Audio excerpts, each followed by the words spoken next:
сме оние кои што бараат ваучери, кои што бараат 13 плати. Ние бараме само да ни се плати трудот. Срамота е една кутија тутун да чини по 1 килограм тутун. Срамота е оризот наш да стои во Кочанско, да нема откупна цена и да нема откуп. Мора да застанеме и да ги осоприме ова иселување од нашите села. Абе, остави изедовте! Нека сватат, нека земјоделците веќе немат намера да молчат. Земјоделците се честни граѓани, земјоделците сакат да живеат честно и поштено и достоинствено од својот труд. Луѓе кои раниме нацијата со нашиот поштен труд станавме социјалци, за кратко време ние ќе бидеме избришена категорија.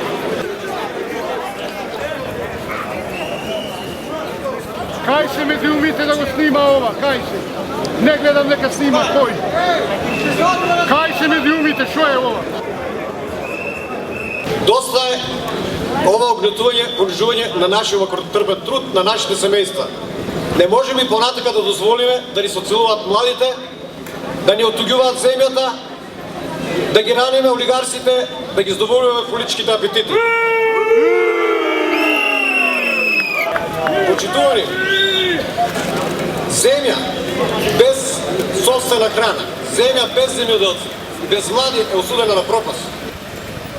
Зошто политичарите взимаат патни трошоци по 1500 евра, 2000 евра, па 5000 евра? Зошто тие пари не ги поделат на земјоделците? Лидија Тимова даваше по 30.000 евра за тресура на магариња и 300.000 евра за фризерница, а не се поделија тие пари на земјоделците, а и се уште одговорност нема.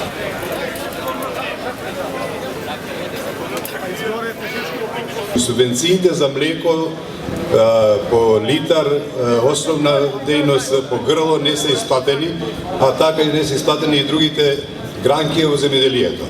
Значи, ова не е решение ние на овој начин да се ги бараме нашите права, што ни се со закон загарантирани.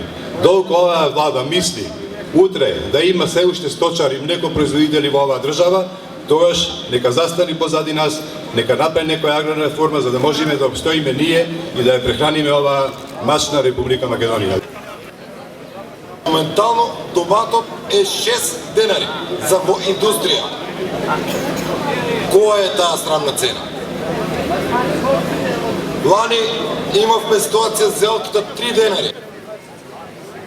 Доколку еден лекар после собраќајка не реагира интервентно, пациентот што прави? Ќе умре. И ние умираме, браќа и сестри. За жал, земјоделието полека стихино умира. Само него усејќиме ние. Дајте да не се плашиме, да не се бојаме, да си кренеме гласот. Ни викат, чекаме ребаланс на буџетот за да ви ги дадеме субвенциите. Чекајте бе. Лажа! Кој е таа неправдива ребаланс, а сме ставани во декември изгласан буџет за субвенција од 150 милиона. За жал викат 150, а се 137 милиона. Дали ја имаат видено сликата во која на Кебенце спие мало дете во сред нива во Тутунот? Дали знаат колку пари кошта тој сон на тоа детенце што е разбудено со лајнето од 3 сата? За и од децата да го крадете сонот. Остај парите што ги крадете. И го крадете сонот. Ама времето на будењето на македонскиот народ доаѓа. Народот ќе се сплоти. Не го предизвикувајте мирниот човек да направи гнев. Гневот расте секојдневно.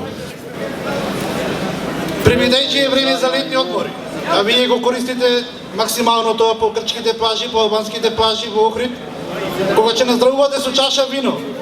Сетете се дека на озарите му го зедовте грозјето по 2 денари. Арам да ви е. Секоја голтка вино што ќе испиете, платено по мизерни 2 денари, арам да ви е. Како не ви е страх? Значи, нема сектор во земјоделието каде што не чептавте максимално. Настотунарите не ограбивте со 70 милиони евра. Стожарите ги лажите со ребаланс на буџет од 2021 година за субвенции од 2019. Абе дали мислите дека сте ретардирани? Ненормални едни. Значи, немате ни страх, ни чувство, ни перде. Сите граници ги преминавте. Ќе му се обратам на господинот председател на државата, Стево Пендаровски. Уредно бевте поканет да присуствувате денеска, не дојдовте. Мила Царовска, ќе ја поздравам. Наметнува некои нови методи за учење со компјутери, со лаптопи, со не знам какви чуда. Дали имате прошетано по селата во Доненско? Дали имате прошетано по селата во Битолско? Заборај да кажеш Нема родител струја, еден, родител два. нема вода, нема интернет. Од што ќе учат тие деца? Како не ти е срам? Како не ти е срам? Значи, доколку не се свестите на време, ние денеска сме во помал број. Но маката ќе не натера секој ден да излегуваме се помасовно и помасовно. Имам и една порака до министерот за земјоделие. Кажува дека секој дневно одржува средби со земјоделци. Со какви земјоделци одржува средба? Со Митатот Будаково, со Сашо Мујо Потово, што работат по 4000 хектари. Кај се денеска тие земјоделци да не подржат? Нивното жито се извезува во Грција по 30 евроценти за килограм. Нашето ќе скапува по амбарите. За такви земјоделци правиме муавет. Миленици на водата. Земаја машини по 300.000 евра и паќа за 30.000 евра. За такви земјоделци правиме муавет. Направите конкурси каде што можат да конкурират само 5 фирми во државата. Ни еден земјоделец не исполнува никаков услов, ни за земјска механизација, ни за земја за ништо. Мислите дека сте ретардирани? Значи, доколку имам порака јавно до министерот и до премиерот Заев, ја дадете земјата на 3/4 земјоделци, земјата ќе стане неплодна, пријатели. Значи, ќе ја напасуваме стоката во незе, ќе ждијаме за собствени потреби да си ги прехраниме со семејствата и нема сила што може да не запри. Доколку не можеме тоа да направиме, ќе ја запалиме. И нема да му ја дадеме на 5 души во државата да си игра мајтам со нас. Тоа да ви е јасно.